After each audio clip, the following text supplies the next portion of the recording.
Right, we are encroaching on 6:35, which is roughly when we started at yesterday's debate. So I will get this show on the road and people start filtering in while we're going. No big deal there.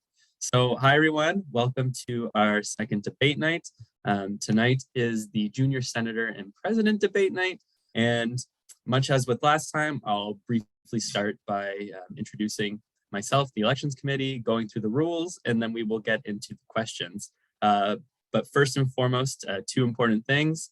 One, welcome. Thank you all for being here, for being engaged with the election, and just for genuinely showing your support. I appreciate it, and I'm sure the candidates appreciate it.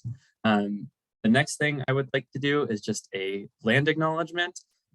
So please let us acknowledge that Queens is situated on traditional Anishinaabe and Haudenosaunee territory. We're all grateful to be able to live, learn, and play on these lands. And as always, I really do encourage people to please go out there and research all the Indigenous territory that is throughout Canada, because Queens is situated on only a small portion of it.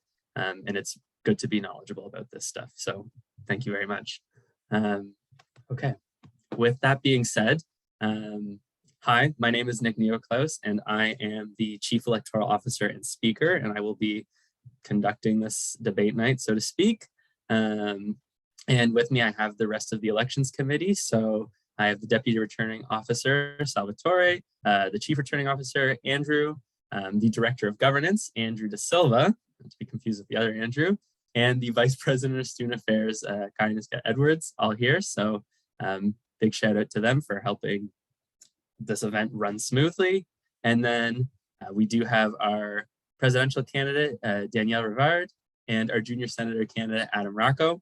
So for both candidates, they are the only ones in their riding. So tonight will be a little less of a debate and more of a Q&A, but still encourage your engagement and rapt attention. I'm sure the candidates have a lot of great things to say. I do have a list of questions here in front of me that I'm going to be pulling from for the first few, but if you think of anything, please DM it to me, and then I'll be screening questions and I can ask them to the candidates if we have time at the end. Okay, just for everyone's sake, I'm going to briefly describe the election night rules, and then we will start things off with the junior senator. So a couple of the rules are if there's more than one speaker, but we don't have to worry about those. No pulling a name from a hat. Each candidate will be given 5 minutes to open, and then 5 minutes to close at the end of the question period. And each candidate will have 3 minutes to answer each question. I will, of course, be keeping track of time. And when you have 30 seconds remaining, I will put the little ta-da symbol up and I'll also wave. And then when you have 5 seconds, I will unmute and let you know verbally that you have 5 seconds. So just letting you know that there. As well, the debates must be filmed, so this is being recorded, and they will be posted to YouTube and the EngSoc Facebook after this. And finally, in the event that debates are online, which they are, candidates are responsible for sourcing a microphone, a working internet connection, and camera. And I can see Danny and Adam both there, so it looks like that's all covered. Good stuff, off to a great start. Okay, so that really takes us through the bulk of the rules for this. Again, thank you everyone for being here. And without further ado, we will start with the junior senator debate, starting with the junior senator opening. And so, Adam, your time will start once you begin. Okay. Hi, everyone. I just wanted to start by saying thank you so much for having me here today. Thank you to the audience for joining in, as well as Speaker Nick and the Elections Committee. So for those of you that don't know me yet, my name is Adam Raco. I'm a first-year engineering student running for junior senator. Some of the skills that I believe are absolutely essential for this role include having experience working with a diverse range of individuals and knowing how to represent the voice of the student body in a professional, persuasive, and effective way. Ensuring that everyone's opinion is heard and that the best compromise is made to have the most benefit for the greatest number of people is something that I believe I can do in Senate. While I am just a silly first year, I have gone to great lengths to be as active in the community as possible and have gotten involved as a first-year project coordinator with the Director of Academics, shout out to Alexa if you're there, and as publicity guru on the Sci25 year exec. I believe that both these positions, as well as making an effort to connect with as many different groups of engineering students as I can, gives me access to a large range of opinion, as well as helpful feedback that will benefit the entire faculty. With that, I want to talk more about my platform. Success at Queen's as a Queen's engineering student comes with a unique set of challenges. As a tight-knit community of solution-minded individuals, it's vital to our success to access environments where we can collaborate, share ideas, and innovate in support of each other. We increase in knowledge, make more impactful contributions, and gain confidence through peer support. I believe it is important to organize complementary collaborative opportunities or student support sessions for advancement that would make a meaningful difference by increasing accessibility to academic support in our community. I think implementing a new initiative whereby designated spaces and times are organized for Queen's engineering students to gather and work together would facilitate the development of important mutualistic relationships, friendships, and future successes. A program like this would be completely free to anyone in engineering and would be for the sole purpose of allowing students to sit down, help each other out with assignments, labs, studying for quizzes or exams, to get the support and mentorship they might need. I believe that this will provide students with the reassurance that their peers might be having the same challenges while opening the opportunity for them to cooperate and learn from each other. It also encourages inclusivity among all engineering students across all years, whether they are from Canada or abroad. I feel strongly that this will also positively affect our mental health as students too. Another pillar of my platform has to do with the fact that engineering students seem to be missing out on extracurriculars, including getting involved with the engineering society, joining design teams, and taking part of other clubs, organizations, or competitions. This could be because our studies have shifted to an online format. I know personally that hearing about an opportunity through another person sparks much more interest than finding out about it over social media. I think that actively informing students of some of the unique extracurricular experiences that our school has to offer through a quick speech before lecture will invoke enthusiasm and alleviate some hesitancy to participate in the community. Since we're all suffering from social media fatigue, if I get elected as senator, I will make it my personal mission to find a better way to communicate these opportunities to enrich your student experience. Finally, I also wanted to touch quickly on restoring some of Queen's longstanding traditions, such as the Sci-Formal and the Grease Pole. Being an incoming first year, I feel as though we have been shortchanged and missed out on some of these team building, community defining activities.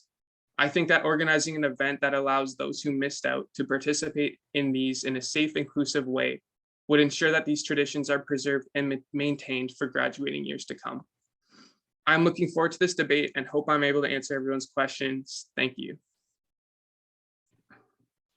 Thank you very much, candidate Raco. We will now hop right into the question period. And so first question is, how will you effectively collaborate with other faculty senators while ensuring the engineering faculty is being well represented?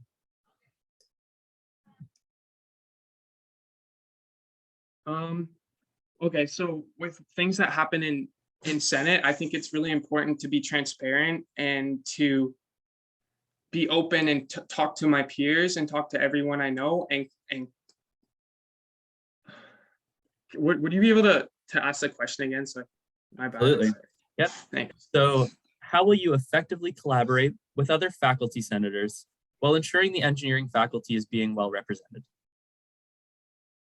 Okay, so as I was saying, I think it's really important to work with the other senators and make sure that all students of all faculties of every program at Queen's University is being represented well, and that all the voices of all students and not just the Queen's Engineering specifically are being addressed. I also think my job as possibly representing Queen's Engineering in the senator position, it is really important to voice the concerns specifically of Queen's Engineering in a direct and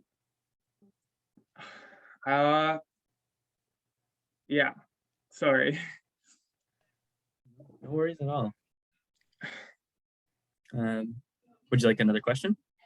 Yeah, sure. It's my fault. Yeah. Okay. What is a problem that you have seen on campus and want to fix? Well, it's not really necessarily a problem, but I definitely see some areas that we could improve on some things. Definitely in terms of promoting more accessibility to academics, kind of like what I mentioned in my pillar. I know it's important from also talking to some of my peers and stuff that we allow students who might not have access to being able to afford extra tutoring and extra support, maybe like tutoring sessions that's offered by the Engineering Society. I think an opportunity where kids can have free student support, like the one I mentioned, would be very beneficial and help our overall engineering community, especially for first years. Because also I think that an opportunity like this would allow students to build relationships, team relationships, where they can kind of learn from each other. And I know sometimes that can be as helpful as going to lectures and tutorials and learning from them. Awesome. Thank you very much. So next question, how will you ensure the interests of the student body are being represented in the Senate? Well, I think something that's really important about having maybe a unified student body is having good communication within the Senate. And I feel like maybe developing relationships with the other senators where there's really a free flow of information and everyone has the ability to openly communicate their opinion, share their opinion. And I feel like as a senator, I'd have to kind of have a neutral standpoint and be open to other suggestions and options when I maybe make a vote or something like that. Great, thank you. So next question, what is one significant goal you have as junior senator, and how will it directly improve the lives of students? I know I talked a little bit about the increasing support to academic options, but definitely another thing that I think would be good for students is like I also said, I think giving them an opportunity to engage in some of these team building activities that were missed out upon for, I know, Sci 2.5 and Sci 2.4.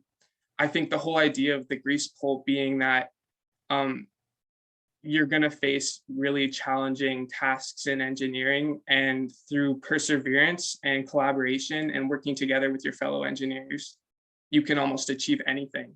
And I think that's really important, and that sets the tone for all 4 years of Queen's Engineering. Excellent. All right. Next question for you. How would you like people to reflect on your term as junior senator?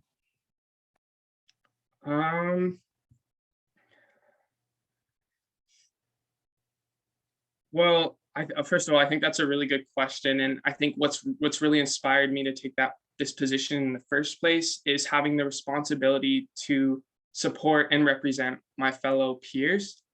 I want my peers to really agree unanimously that I did a good job at maybe opening up to them and coming to them for input and representing it as a voice in the Senate, and doing everything I can to improve the quality of life for their time here at Queen's University. Great, thank you. So that does bring me to the end of my list of questions generated, but we do have some time for some from the audience, and so anyone can feel free to direct message those to me. But we will start off with this one, which is, how will you make sure to represent the entire engineering student body if school remains online and you are not able to have informal discussions through in-person social interactions?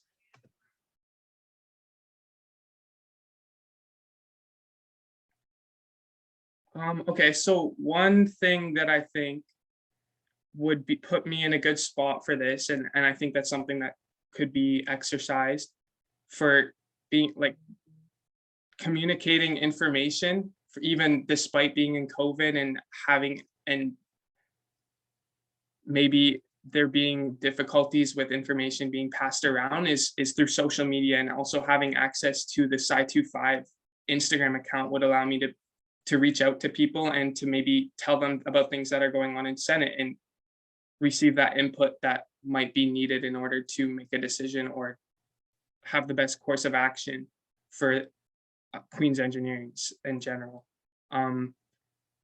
Yeah. Okay. Thank you. Just a second here. I'm just reading through a couple of these questions.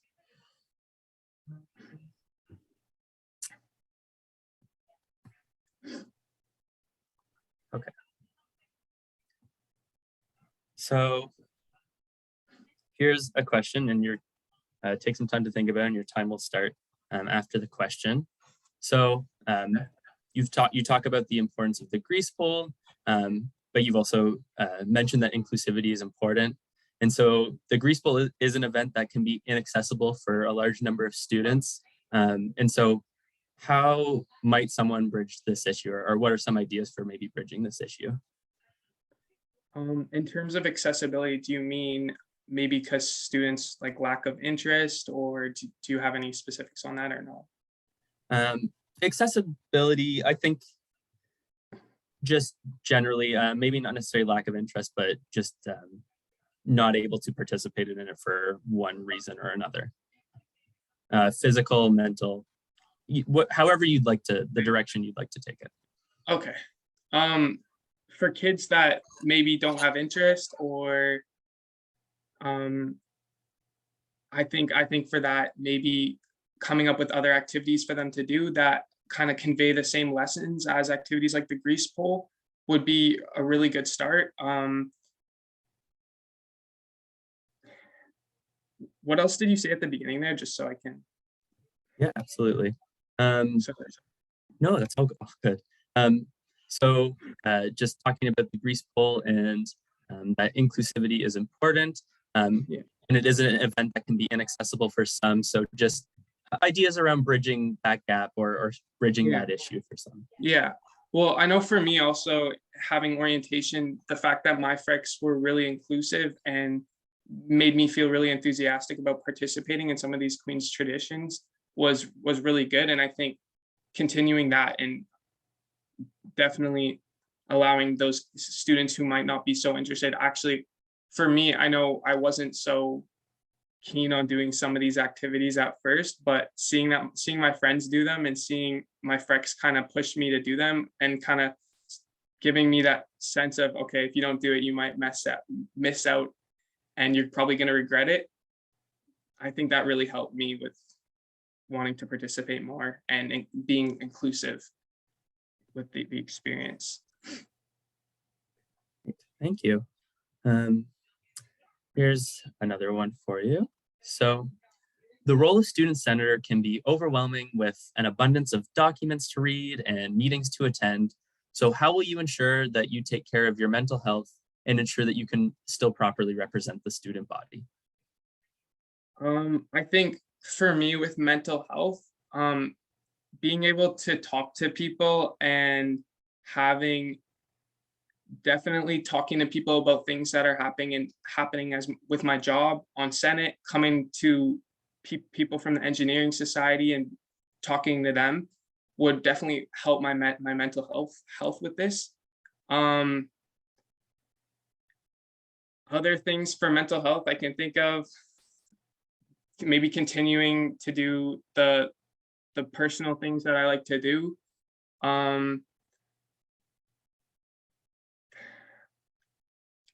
Here. Yeah, maybe can I just have a second to think a little bit more about that? Yep.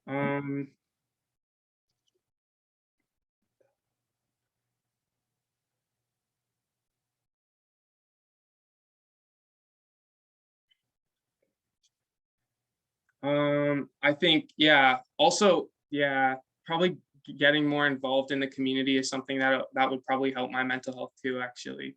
So.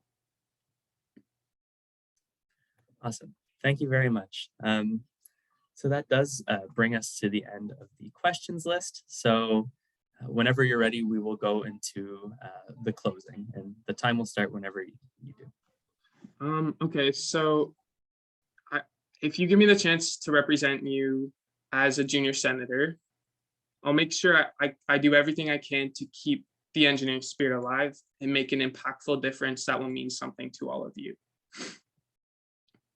These pillars will provide a great framework, but of course, our success will depend on finding solutions together to preserve and enhance Queen's student experience.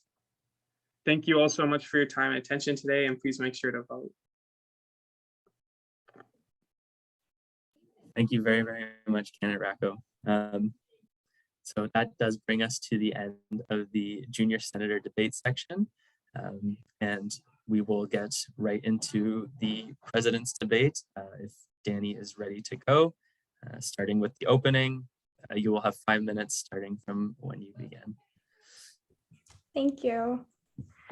Okay. Hi, friends. My name is Danielle Rivard, and I'm so excited to be running for EngSoc president. I really want to explain my background and my reasoning for wanting to be president, because I think this contributes a lot to me doing a good job. So first and foremost, in high school, I was very introverted, and I never branched out of my 5 friends, never got involved in school, nothing like what I'm doing right now. Coming to Queens was a huge jump for me. I live about 5 hours away, and I'm definitely a homebody, so it's definitely out of my comfort zone. And all my friends were going to different schools, so I had really nobody here. It's just a personal fresh start for me. And I really did question when I got here if I made the right decision, because it was just very terrifying for me. And really what made a huge, really just flipped my whole perspective was the orientation week, especially pole climb. Pole climb I was on the sidelines because I'm 100 pounds and I wouldn't do much in the pit. But just the whole experience, the anticipation of getting the TAM, talking with my friends, connecting with all my frosh around me, really made me feel like I was a part of something big and super special.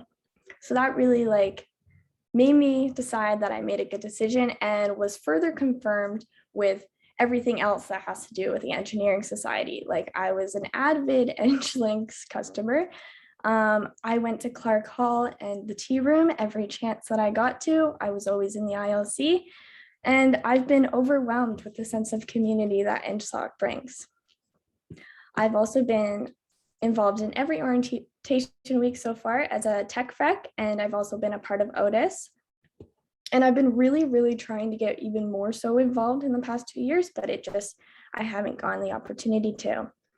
I've been so committed to EngSoc that I chose that I would lighten my last year's course load into 5 years, just to give me the opportunity and the freedom to apply to whatever I wanted. So when the idea of president came up, it really just was right on the money for me. It's exactly what I want to do. So a little bit more about my platform. It contains of 4 pillars. My first pillar is integration. Integration is something I really focus on, because it concentrates on integrating things together rather than cutting things out or pulling things apart. I really want to try my best to keep traditions alive while making sure everyone's included, because that's the whole goal at the end of the day. In order to make sure everyone's included, I don't necessarily think things have to be cut. For example, we can make additions. An idea that I had was for the tea room. That's a tradition that's been student run, focuses on sustainability, and we could incorporate a cultural drink into that if somebody volunteered to. And if it was something that was close to their hearts and something they wanted to share with everybody, that would be awesome. And that could go on for a month. And that would be also very educational as well. in terms of pole climb, people that can't do it due to physical or mental disabilities, we can make a position that would make them super involved. And yeah, that in order to do these things comes to my next pillar is communication. I think communication is huge. I don't want to be a president where people just know my name. I want people to see me as a friend. Like, I want people to be able to talk to me, which is why I want to introduce something as office hours where people can just come and sit and tell me any concern that they are feeling or any question. And I also want to make sure, since I am the main communication between student and faculty, I want to make sure I'm communicating all these needs, all these concerns to the faculty as a student's perspective. And this kind of leads into my third platform, and is collaboration. Big thing I want to do is rehabilitate the connections that have been lost over the last 2 years. And Sci 24 and Sci 25 have missed out on so much. And I think the only way that we could, oh dang it, also engagement. That is time on the opening, but no worries, Danielle. Okay. We're going to get right into the president questions. So Okay. I'll open with this one. What is one significant actionable item of your platform, and how will it directly improve the lives of students? So is this one of my pillars? Yeah. Like A what do you mean significant by- actionable item. Okay, yeah. So I guess I can kind of continue because this does have a lot of examples. Collaboration is huge. I think is gonna be one of the biggest things when moving from online to in person, because Sci 25 and Sci 24 have missed out on so much. We are really dependent on the people who have that community sense, which is Sci 23 and Sci 22. So I was thinking, really working on collaborative events. Like, for example, Clark Hall Pub could have an all ages event where we could have different types of teams, and where it'd be a team of Sci 25, Sci 24, and Sci 23. And there could be a trivia night of everything to do with the Engineering Society, and basically just like things that they have been really missing by being online. And that could be super fun. And services collabing, like the Tea Room and Clark Hall Pub definitely collabed this year, and I thought that was awesome. And basically just making ideas that I get from maybe the office hours, collaborating with my vice president team, and making something really great and very together type events. That's like something that's going to be huge, and I think could make a world of a difference if done right. I yield my time. Great, thank you very much. Moving on to the next question then. With no on-campus activities, what are your best ideas for uniting the student body? That's a super good question, because you're right, like it's so hard with that in-person connect. And in terms, I know there can't be like activities, but I see as of right now no reason why there couldn't be in-person labs, even if it's not a social activity. I think there's so much connect in doing labs and working with people together. So that would be one thing I really want to advocate for, that if online does happen again, labs are a necessity in terms of connections, working together, learning those skills. To elaborate more on specifically just how we can do it through online, that's really tough, because I think we've seen through the last 2 years, it's just not really working. Like, we've seen that through the drop of engagement and all that. So that's super hard, and I don't necessarily have an answer right now for that, because I feel like we've tried a lot. So that's just more that we would have to discuss, and probably get input from the students that have been online this whole time as well. That would be great. I yield my time. Thank you very much. Moving on to the next question. In the past, how have you responded to, evaluated, and learned from your mistakes? Can you repeat the question? Absolutely. In the past, how have you responded to, evaluated, and learned from your mistakes?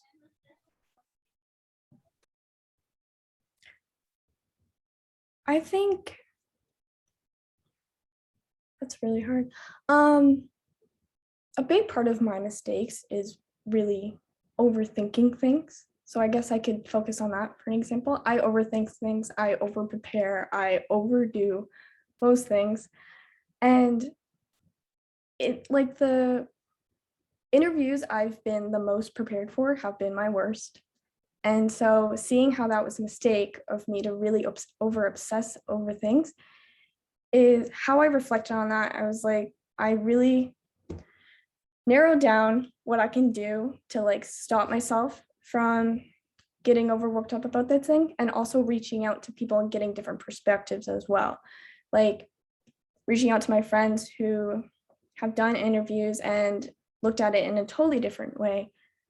That's a great thing that I've reflected on and kind of tried to mirror my own actions to what was successful.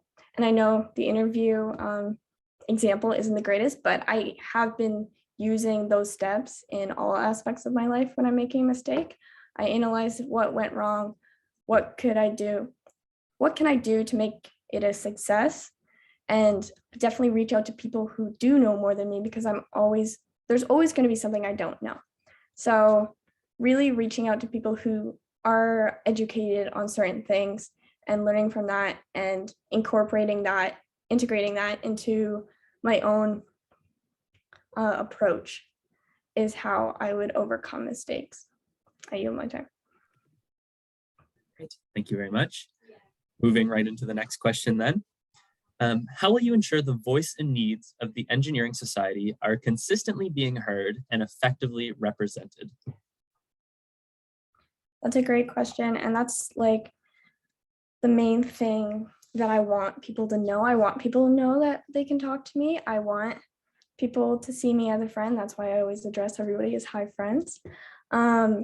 So that's my first thing, is making people feel comfortable coming to me with concerns, questions, ideas, and making sure I get a good range of things too, because I don't want to go off of one opinion and just go to the faculty and be like, we need to do this, because we need like a common ground between many different people.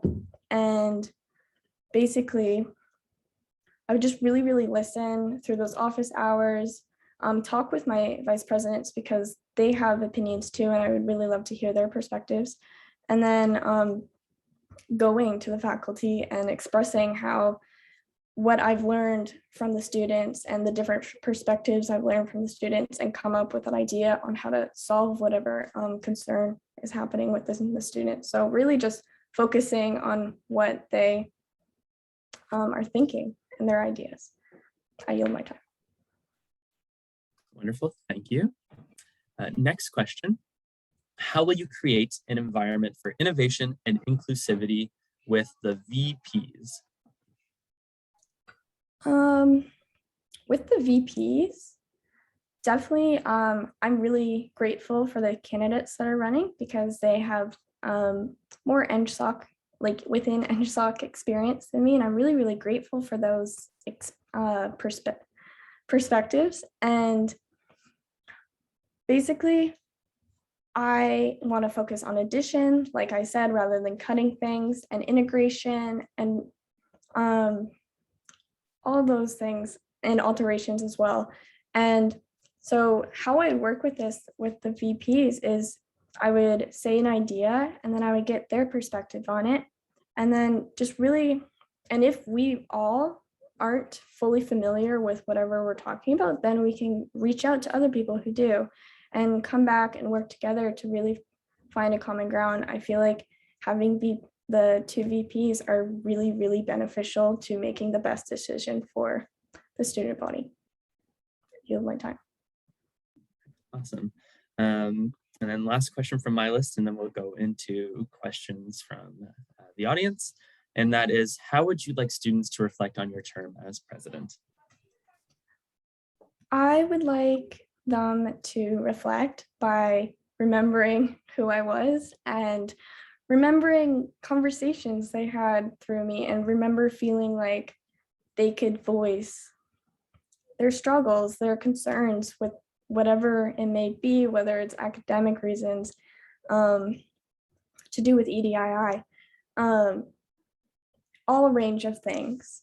I would hope that they remember, that was the president where I knew actually about her, like I knew what she was like. That's what I want them to walk away thinking. Awesome. Great. Thank you very much. So going into a question from the audience then. So grease pole accessibility has been a long-standing issue. What steps would you take to improve accessibility within this event? This is a really great question that I've thought about very, very much, because grease pole means so much to me and has made such a difference with me. But I do know there's that accessibility issue. And I did mention in my opening remarks that the idea of like making a position for people who aren't accessible to it, and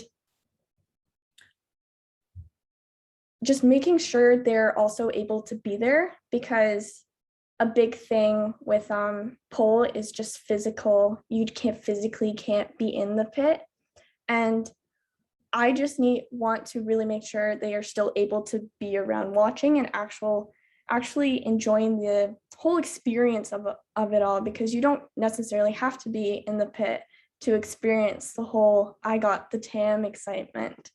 So making sure they're able to be there is really crucial, and also integrating a position where anybody who does want to take that extra step and be involved but physically can't will be able to. I'm not 100% sure what that position could be, but that's definitely something I want to talk about.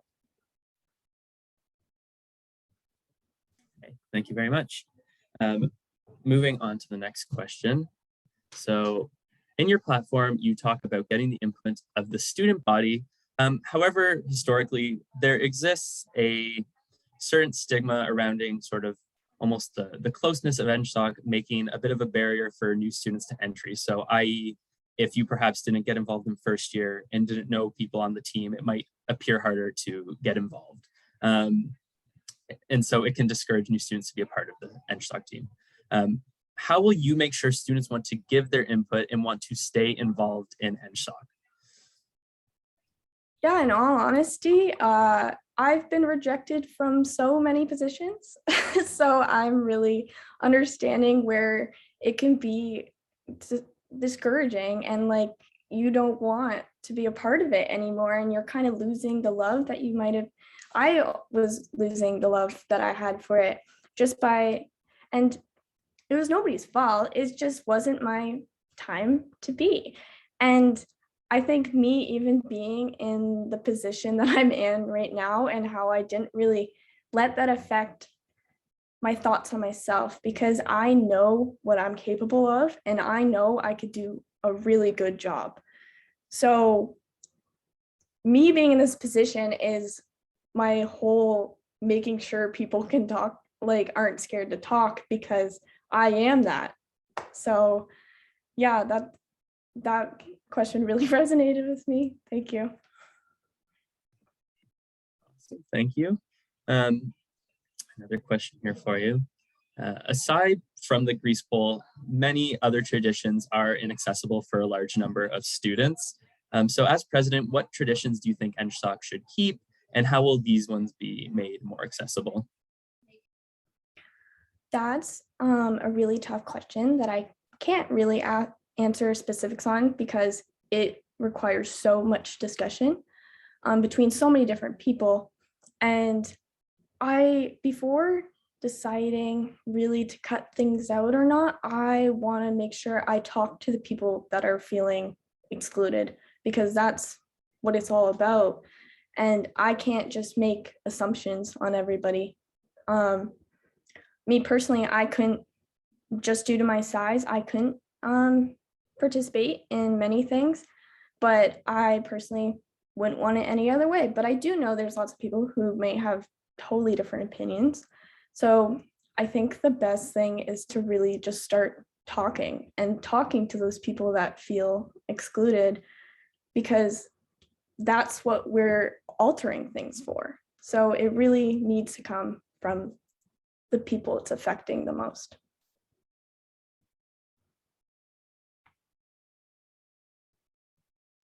Sorry about that. Thank you very much. And moving on to another question here. Since the president directly overlooks the social issues portfolio, what are some ideas you have for improving EDII within EngSoc? I've briefed on this, but I'll go a little bit more. Again, focusing on the addition type thing. I think the tea room idea that I had, where somebody with a cultural drink who would volunteer, of course, could give a recipe and then have that for the month. And then maybe even the fun part of the funds could go towards supporting that minority or culture, whatever it may be. Other things could be just, I really like the fun educational type stuff.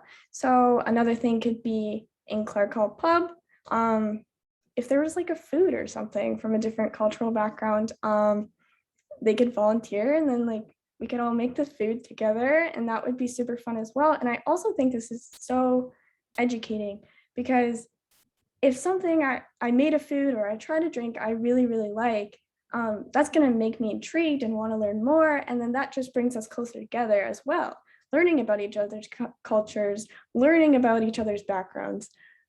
That, I just think the fun aspect to it is so important, because having fun together is what brings us the closest. Awesome. Thank you very much. And on that note, that does bring us to the end of the questions and into the closing. So you will have 5 minutes to close this out, Danny, whenever you're ready. Thank you. I guess I'll brief a little bit on the end of my opening, because I did miss a pillar because I'm too talkative. But yeah, collaboration is great. And then my last pillar would be engagement, which I already think my 3 previous pillars would do quite a bit for engagement, but there's nothing ever wrong with getting your friends, pushing the friends a little bit more to talk to their frosh about stuff they may know, and all things like that. So in conclusion, I think I've really demonstrated how much I care and how much the society means to me, and how much I really, really want everyone to have the exact same positive impact that I did. I want to use my 4 pillars to further the engineering society's connections and community. I want people to walk away from their university experience and really are confident that they made the right choice coming to Queen's. And when I really, really care about something, I put my all into it. Like, I cannot do a bad job. So I hope that really gives people the confidence that doing a bad job in the position of president is just not an option for me. And it is everything to me to do an excellent job, and I know that I can. So in conclusion, I hope everything I've said today really confirms anybody's confidence in me as president, and don't forget to vote. Thank you very much, candidate Rivard, and thank you to both of the candidates for a great question answer, a great debate period. That does bring us to the end of this night's debate.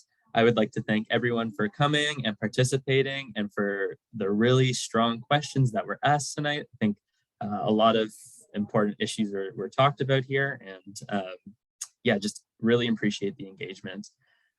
So what comes next? Well, voting will open on February 1st. So just remember to vote when that time comes around. And once again, thank you for your engagement. It was wonderful to see you all. Thank you to the candidates for again giving such strong answers, and thank you to the elections team for helping make this possible. Thanks very much, everyone, and have a great night.